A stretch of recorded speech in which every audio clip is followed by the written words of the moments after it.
မင်းကလေးတယောက်ကတနေ့မှဖားမဟုတ်ပဲငွေမဟုတ်ပဲမြေခွေးတစ်ကောင်ကိုကူညီကယ်တင်ခဲ့တယ်။အဲ့ဒီညမှာတော့အဲ့ဒီမြေခွေးကိုအိမ်မက်ထဲမှာတွေ့ခဲ့တဲ့မြေခွေးကမင်းကြီးလာတဲ့အခါငါမင်းကိုလက်ထပ်မယ်လို့ပြောခဲ့တယ်။တကယ်ပဲသူမကြီးလာတဲ့အချိန်မှာမြေခွေးနဲ့ရဲ့လိုင်ကူထဲကိုပို့လိုက်ကြတယ်။ဒါပေမဲ့သူမလက်မှာရှိတဲ့လက်ကောက်ကိုမြေခွေးနဲ့ကတစ်ချက်ကြည့်လိုက်တာနဲ့အရန်ဒေါသထွက်သွားပြီးမင်းတကယ်ဘယ်သူလဲလို့မေးတယ်။သူမရှင်းပြမချင်းမရပဲမြေခွေးနဲ့ကသူမကိုလက်ဖြစ်ချစ်လိုက်ပြီးသူမသတိမေ့သွားခဲ့တယ်။မျက်လုံးပြန်ဖွင့်လိုက်တဲ့အခါသူမဟာမြေခွေးနဲ့အတွက်သူတို့သမီးရွေးချယ်တဲ့နေ့ကိုပြန်မွေးဖွားလာခဲ့တဲ့အဲ့ဒီအချိန်မှာသူမရဲ့မိခင်တူနဲ့အမတူတို့လည်းပြန်မွေးဖွားလာခဲ့ကြတယ်။ဒါဟာသူတို့၃ယောက်အတွက်၄ချိန်မြောက်ပြန်မွေးဖွားခြင်းဖြစ်တယ်။မတိုင်ခင်၃ချိန်မှာသူတို့၃ယောက်လုံးမြေခွေးနဲ့လက်ထပ်ခဲ့ပေမဲ့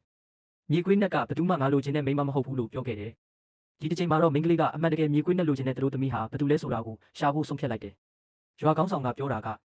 လွန်ခဲ့တဲ့လမှာမြေခွေးနဲ့ဖះเจ้าမှာပူဇော်ခဲ့တဲ့အခါမြေခွေးနဲ့ကင်လက်ကောက်ပိုင်ရှင်ဟာမိသားစုတစုထဲမှာရှိတယ်လို့ပြောခဲ့တယ်ဆိုပြီးလက်ကောက်ကိုယူလာခဲ့တယ်။မိခင်တူနဲ့အမတူတို့ကချက်ချင်းချင်းဆိုလိုက်ကြတယ်။ဒါပေမဲ့ရွာကောင်းဆောင်ကသူမကလေးဘဝမှာမြေခွေးတစ်ကောင်ကိုကယ်တင်ခဲ့တယ်ဒီတစ်ချိန်မြေခွေးနဲ့ကကျေးဇူးပြန်ဆက်ဖို့လာတာလို့ပြောတယ်။နောက်ဆုံးမှာမင်းကလေးကငါလက်ထပ်မယ်လို့သဘောတူလိုက်တယ်။ဒါပေမဲ့မိခင်တူနဲ့အမတူကငါတို့ကိုမဆွဲခေါ်နဲ့လို့ပြောခဲ့တယ်။အဲ့ဒီတော့သူမကငါတို့၃ယောက်လုံးအတူတူလက်ထပ်ကြမယ်လို့ပြောလိုက်တယ်။ရွာကောင်းဆောင်ကလည်းအဲ့ဒီတောင်းဆိုချက်ကိုသဘောတူလိုက်တယ်။မင်္ဂလာနေ့ရောက်တဲ့အချိန်မှာ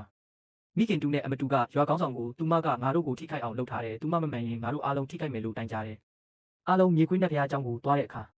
အတော်ကြီးများတဲ့မူဆိုးကောင်တွေသူမကိုတက်လာကြပေမဲ့သူမကိုမထိခိုက်ဘူး။အဖိုးကြီးတယောက်ကသူမဟာမြေခွေးနဲ့ရဲ့စမ်းသပ်မှုကိုကြော်ဖြတ်နိုင်ခဲ့တယ်လို့ပြောတယ်။အဲ့ဒီအချိန်မှာသူမကလက်ကိုဓာတ်နဲ့ချွတ်ပြီးမြေခွေးနဲ့ကိုခေါ်လိုက်တယ်။မိုးကောင်းကင်ကနေမြေခွေးနဲ့ရဲ့အတန်ထွက်လာတယ်။သူမကမင်းဘယ်သူကိုလက်ထပ်မလဲလို့မေးတယ်။မြေခွေးနဲ့ကမင်းလို့ပြောလိုက်တဲ့အခါရွာသူရွာသားအားလုံးသူမရှိမှမူးကကြတယ်။လိုင်ကူထဲမဝင်ခင်မှာမိခင်တူနဲ့အမတူကဘာတွေဖြစ်နေလဲလို့မေးတယ်။သူမကမြေခွေးနဲ့လိုချင်တဲ့မိန်းမဟာငါတို့ထဲမှာရှိတယ်။အဲ့ဒါငါပဲဒါပေမဲ့ငါတယောက်တည်းမဟုတ်ဘူးလို့ပြောတယ်။သူတို့နှစ်ယောက်အရန်ရှုပ်ထွေးသွားတယ်။ဒါပေမဲ့သူမကအကွယ်ပွဲကိုတာမန်လိုဆက်လုပ်ပါလို့ပြောလိုက်ပြီးလိုင်ကူထဲဝင်သွားတယ်။လိုင်ကူထဲမှာအရာအလုံးဟာရခင်ဘဝတွေလိုပဲတူနေတယ်။သူမကမိမိကိုယ်ကိုမြေခွေးနဲ့ရှိမှမိတ်ဆက်လိုက်တယ်။ဒါပေမဲ့မြေခွေးနဲ့ကသူမမျက်နှာကိုထိလိုက်တဲ့အချိန်မှာမင်းဘယ်သူလဲ။မင်းကငါလိုချင်တဲ့မိန်းမမဟုတ်ဘူးလို့ပြောလိုက်တယ်။အဲ့ဒီအချိန်မှာလိုင်ကူပြင်ဘက်မှာမိုးတိမ်မဲတွေစူးစီးလာပြီးရွာသူရွာသားတွေကြောက်လန့်နေကြတယ်။ဒါပေမဲ့မင်းကလေးကတော့မြေခွေးနဲ့ရဲ့လှုပ်ဝက်ချက်ကိုရှာတွေ့ပြီးသားဖြစ်နေခဲ့ပြီ။